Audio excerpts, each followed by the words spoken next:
Hello guys, welcome you to Kyra classes. This is my second lecture of class 11th biology chapter 4 animal kingdom. आज की video में हम classification of animals पढ़ेंगे. तो यहाँ पे आप देख सकते हो किंगडम एनिमेलिया. तो एनिमल किंगडम या किंगडम एनिमेलिया कह सकते हैं. तो किंगडम एनिमेलिया को अगर सबसे पहले हम क्लासिफाई कर रहे हैं लेवल ऑफ ऑर्गेनाइजेशन के बेसिस पे. तो अगर किंगडम एनिमेलिया जो है वो सेलुलर लेवल पे है उसका ऑर्गेनाइजेशन, तो किस फाइलम में आएगा? वो पॉरीफेरा फाइलम में आएगा. अगर किंगडम एनिमेलिया का लेवल ऑफ ऑर्गेनाइजेशन टिश्यू या ऑर्गन लेवल का है तो फिर वो डिवाइड होता है. उसमें दो और चीजें आती है, दैट इज सिमेट्री. तो अगर रेडियल सिमेट्री है तो रेडियल सिमेट्री में दो फाइलम्स आ रहे हैं, सिलेंट्रेटा एंड टीनोफोरा. और दूसरी सिमेट्री है बायलेटरल सिमेट्री. बायलेटरल सिमेट्री के साथ एक और फैक्टर या एक और क्लासिफिकेशन का बेसिस आ जाता है, वो है बॉडी कैविटी प्रेजेंट है या एब्सेंट है. बॉडी कैविटी मतलब सीलोम प्रेजेंट है या एब्सेंट है. तो अगर विदाउट बॉडी कैविटी है तो मतलब एसीलोमेट्स है, बॉडी कैविटी इज एब्सेंट, तो उन एनिमल्स को एसीलोमेट्स कहा जाता है. इसमें कौन सा फाइलम आएगा? प्लेटीहेल्मिन्थ्स. दूसरा है बायलेटरल सिमेट्री है लेकिन फॉल्स सीलोम है. इसका मतलब जो बॉडी कैविटी है वो फॉल्स है, तो उसे हम कहेंगे सूडोसीलोमेट्स. इसमें फाइलम आ जाता है एस्केल्मेंट्स. देन बायलेटरल सिमेट्री है लेकिन ट्रू सीलोम है, बॉडी कैविटी प्रेजेंट है, वो भी ट्रू सीलोम प्रेजेंट है, ट्रू बॉडी कैविटी है, तो उसे हम कहेंगे सीलोमेट्स. इसमें आ जाते हैं कौन कौन से phylum? Annelida, Arthropoda, Mollusca, Echinodermata, Hemichordata and Chordata. तो स्टार्ट करते हैं सबसे सिंपलेस्ट से, पॉरीफेरा से. Porifera members of this phylum are commonly known as sponges. इस फाइलम के मेंबर्स को ज्यादातर स्पॉन्जेस कहा जाता है और ये ज्यादातर मरीन होते हैं और इनकी जो सिमेट्री होती है वो एसिमेट्री होती है. मतलब ये सिमेट्रिकल नहीं होते एनिमल्स, ये एसिमेट्रिकल एनिमल्स होते हैं. ये प्रिमिटिव मल्टी सेलुलर एनिमल्स होते हैं, बहुत ही पुराने प्रिमिटिव मल्टी सेलुलर एनिमल्स. और इनका जो लेवल ऑफ ऑर्गेनाइजेशन है वो सेलुलर लेवल ऑफ ऑर्गेनाइजेशन है. Choanocytes or collar cells line the spongocoel and the canals. Digestion is intracellular. Porifera के अंदर क्या होते हैं? क्वानोसाइट्स या फिर जिन्हें कहते हैं कॉलर सेल्स, ये प्रेजेंट होते हैं. ये क्या करते हैं? ये जो फूड पार्टिकल्स होते हैं उसको क्या करते हैं? पकड़ने में हेल्प करते हैं और पकड़ के फिर वो क्या करते हैं? उनको ट्रैप करते हैं. ओके तो ये जो क्वानोसाइट्स और कॉलर सेल्स हैं ये क्या करते हैं? स्पॉन्जोसील जो होती है वो कैविटी होती है, जो सेंट्रल कैविटी है उसे स्पॉन्जोसील कहते हैं. इनकी बॉडी में सेंट्रल कैविटी है जिसे स्पॉन्जोसील कहा जाता है. तो ये जो कॉलर सेल्स का मैंने अभी आपको फंक्शन बताया था कि ये क्या करते हैं? फूड पार्टिकल को इनगल्फ करते हैं, ट्रैप करते हैं. और ये क्या लाइन करते हैं? स्पॉन्जोसील जो बॉडी कैविटी है उसको लाइन करते हैं और कैनल्स को. डाइजेशन जो है वो सेल के अंदर होता है, इसलिए डाइजेशन इज इंट्रासेलुलर. इनके पास सेंट्रल में एक कैविटी होती है जिसे हम कहते हैं गैस्ट्रोवैस्कुलर कैविटी. गैस्ट्रो से डाइजेशन आ रहा है और वैस्कुलर मतलब आपका सर्कुलेशन. तो इनके पास एक कैविटी है जिसे हम कहते हैं सेंट्रल गैस्ट्रोवैस्कुलर कैविटी, जिसमें एक ही ओपनिंग होती है. तो वो जो एक ओपनिंग होती है वो माउथ की तरह भी काम करती है और एनस की तरह भी काम करती है, जिसका नाम है हाइपोस्टोम. डाइजेशन जो होता है वो सेल के बाहर भी हो सकता है, एक्स्ट्रा सेलुलर, इंट्रासेलुलर भी हो सकता है, सेल के अंदर भी हो सकता है. बॉडी जो है वो स्केलेटन की बनी होती है, जो कि मतलब इस बॉडी जो है सपोर्टेड होती है स्केलेटन से. जो बॉडी है उसकी वो स्केलेटन से सपोर्टेड होती है और किसकी बनी होती है? स्पिक्यूल्स या स्पॉन्जन फाइबर्स के. तो स्पॉन्जन फाइबर्स या स्पिक्यूल्स से क्या होते हैं? जो उसकी बॉडी है वो जो स्केलेटन है जो सपोर्ट कर रहा है बॉडी को, तो वो जो स्केलेटन है वो स्पिक्यूल्स से स्पॉन्जन फाइबर्स से बना होता है. सेक्सेस जो होते हैं वो सेपरेट नहीं होते हैं, तो इस कंडीशन को हम कहते हैं hermaphrodite, when the sexes are not separate. Fertilisation जो है वो इंटरनल होता है. ओके इंटरनल मतलब बॉडी के अंदर होता है. और डेवलपमेंट जो होता है वो इनडायरेक्ट होता है. इसका मतलब पहले लार्वल स्टेज आती है जो कि पहले मतलब लार्वल स्टेज होता है इसमें डेवलपमेंट में, जो कि काफी मॉर्फोलॉजिकली डिफरेंट होती है एडल्ट से. वाटर जो है वो छोटे छोटे पोर्स होते हैं इनकी बॉडी में, बॉडी वॉल में छोटे छोटे पोर्स होते हैं जिसे ऑस्टिया कहते हैं। तो वाटर जो है वो ऑस्टिया से क्या होता है, एंटर करता है, ठीक है, और एंटर करके सेंट्रल कैविटी में जाता है, जैसे मैंने आपको बताया था स्पॉन्जोसील है जो सेंट्रल कैविटी है, और फिर वो वहां से क्या होता है, ऑस्क्यूलम के थ्रू बाहर निकल जाता है। This pathway of water transport is help in food gathering. अब ये जो पाथवे है ये इस वाटर ट्रांसपोर्ट का, ये किस में मदद करता है, ये फूड को गैदर करने में, इकट्ठा करने में हेल्प करता है, रेस्पिरेटरी एक्सचेंज करने में, गैसेस को एक्सचेंज करने में, रेस्पिरेशन में हेल्प करता है, और वेस्ट को रिमूव करने में हेल्प करता है। इसके एग्जाम्पल है साइकॉन, स्पॉन्जिला। अब यहाँ पे आप डायग्राम देख सकते हो साइकॉन, यूज स्पॉन्जस, स्पॉन्जिला का।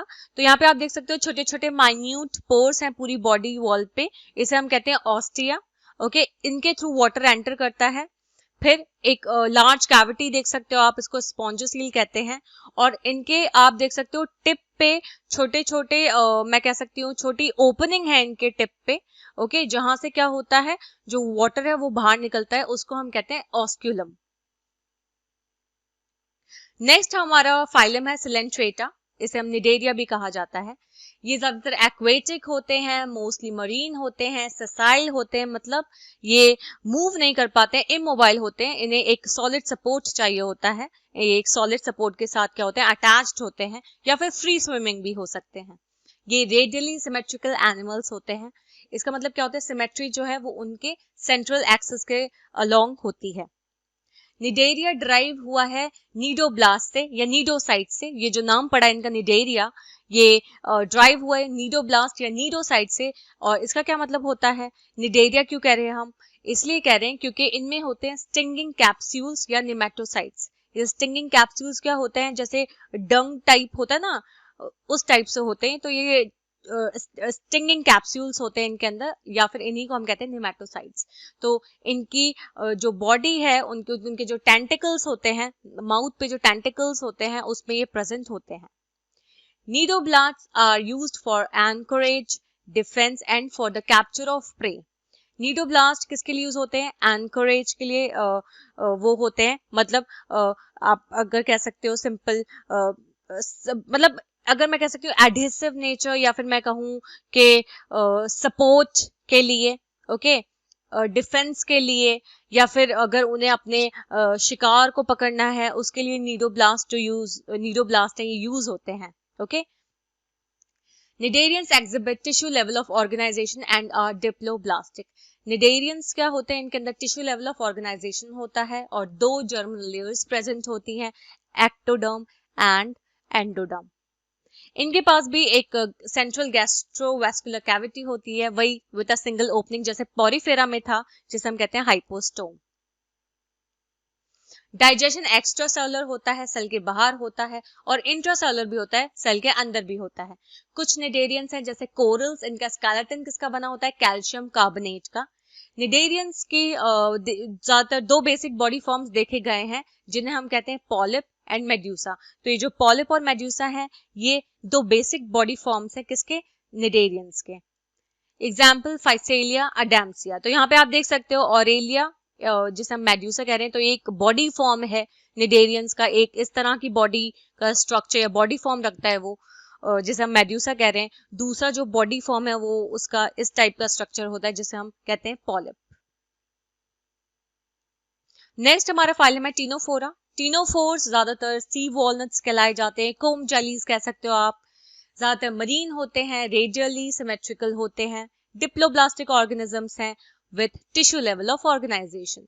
इनकी बॉडी में 8 एक्सटर्नल रोज होती हैं सिलिएटेड कॉम्प्लेट्स की, जो कि इन्हें एक जगह से दूसरी जगह मूव कराने में हेल्प करती है। डाइजेशन सेल के बाहर भी हो सकता है, सेल के अंदर भी हो सकता है। Bioluminescence is well marked in ctenophores. Bioluminescence क्या होता है, ये एक मैं कह सकती हूँ बायोकेमिकल रिएक्शन होता है जो क्या करता है, लाइट एमिट करता है। तो आप देख सकते हो light emission of light, okay, with the help of biochemical reaction is known as bioluminescence. तो ये भी देखा जाता है। तो लाइट जलती हुई ऐसा लगता है लाइट जल रही है, ओके, तो वो बायोकेमिकल रिएक्शन की वजह से होता है लाइट का एमिट होना टीनोफोर्स में। सेक्सेस सेपरेट नहीं होती हैं। रिप्रोडक्शन जो है सिर्फ सेक्सुअल मीन से ही होता है, सिर्फ सेक्सुअल रिप्रोडक्शन ही होता है। फर्टिलाइजेशन एक्सटर्नल होता है with indirect development. Okay, fertilisation क्या होता है, एक्सटर्नल होता है, बॉडी के बाहर होता है, और जो डेवलपमेंट है वो इनडायरेक्ट है। एग्जाम्पल है इसका प्लूरोब्रेकिया एंड टीनोप्लेना। यहाँ पे आप डायग्राम देख सकते हो प्लूरोब्रेकिया का, तो ये एक टीनोफोर है। ओके, नेक्स्ट जो हमारा फाइलम है वो है प्लेटीहेल्मिन्थ्स। तो प्लेटीहेल्मिन्थ्स डोर्सो वेंट्रली फ्लैटेंड बॉडी, मतलब जो उनका डोर्सल बैक वाला सरफेस है या बैक बॉडी का जो सरफेस है, और जो फ्रंट बॉडी सरफेस है वो क्या होता है, फ्लैटेंड होता है। तो मतलब उनका अगर मैं बोलूं डोर्सल मतलब जो इनका बैक है, और वेंट्रल जो इनका एंटीरियर है, तो ये क्या होता है, फ्लैटेंड होता है। ओके, पोस्टीरियर और इनका फ्रंट क्या होता है, फ्लैटेंड होता है, फ्लैट सरफेस होता है, इसलिए इन्हें हम कहते हैं फ्लैट वर्म्स। ये ज्यादातर एंडोपैरासाइट्स होते हैं। एंडोपैरासाइट्स मतलब ये होस्ट ढूंढते हैं और होस्ट में रहते हैं। एंडो मतलब अंदर रहना। ओके, एंडोपैरासाइट्स तो ये एनिमल्स के अंदर रहते हैं, including human beings. Flat worms की सिमेट्री क्या होती है, बाइलेटरल सिमेट्री होती है। ट्रिप्लोब्लास्टिक 3 जर्म लेयर्स प्रेजेंट होती है, एक्टोडर्म, मीसोडर्म, एंडोडर्म। ये एसीलोमेट एनिमल्स होते हैं, इनमें सीलोम नहीं होता है, body cavity is not present, और लेवल ऑफ ऑर्गेनाइजेशन होता है ऑर्गन लेवल का। Hooks and circles are present in the parasitic forms. Hooks और सर्कल्स जो हैं प्लेटीहेल्मिन्थ्स के एग्जांपल, ये पैरासिटिक फॉर्म्स में प्रेजेंट होते हैं, मतलब पैरासाइट्स के फॉर्म में होस्ट ढूंढेंगे, होस्ट में रहेंगे और वहां से अपना न्यूट्रिशन लेंगे। कुछ जो है न्यूट्रिएंट्स अब्सॉर्ब करते हैं होस्ट से डायरेक्टली उनके बॉडी सरफेस के थ्रू। कुछ के पास होते हैं स्पेशलाइज्ड सेल्स जिन्हें कहते हैं फ्लेम सेल्स। ये जो स्पेशलाइज्ड सेल्स हैं, कुछ प्लेटीहेल्मिन्थ्स के पास स्पेशलाइज्ड सेल्स होते हैं जिन्हें हम फ्लेम सेल्स कहते हैं, और जो फ्लेम सेल्स हैं ये ऑस्मो रेगुलेशन में हेल्प करते हैं, मतलब बॉडी का फ्लूइड ऑस्मोटिक प्रेशर मेंटेन करने में हेल्प करते हैं ये फ्लेम सेल्स, और एक्सक्रीशन में हेल्प करते हैं।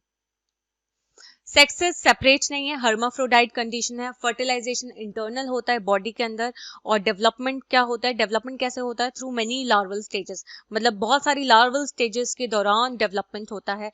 कुछ मेंबर्स होते हैं जैसे प्लेनेरिया, उसमें क्या होता है, हाई रीजनरेशन कैपेसिटी होती है, मतलब वो अपना बॉडी पार्ट रीजनरेट कर सकता है। अगर उसका बॉडी पार्ट अलग हो जाता है, डिटैच हो जाता है, तो वो क्या कर पाता है, उसके पास एबिलिटी है कि वो अपने उस बॉडी पार्ट को रीजनरेट कर सके। Okay, तो some members like Planaria possess high regeneration capacity. Example है प्लेटीहेल्मिन्थ्स के टीनिया, जिसे हम टेपवर्म कहते हैं सिंपल लैंग्वेज में, फेस्कियोला जिसे हम कहते हैं लिवर फ्लूक। यहाँ पे आप डायग्राम देख सकते हो टेपवर्म का, ओके, टीनिया का, और सेकंड है प्लेटीहेल्मिन्थ्स का एग्जांपल लिवर फ्लूक। सो आज की वीडियो में बस इतना ही। नेक्स्ट वीडियो में हम कंटिन्यू करेंगे इसी फाइलम को, क्लासिफिकेशन ऑफ एनिमल्स को, जिसमें हम पढ़ेंगे अब नेक्स्ट हमारा एस्केल्मेंट्स। आई होप आपको वीडियो समझ में आई हो। Thank you for watching and please subscribe my channel for more videos. Thank you.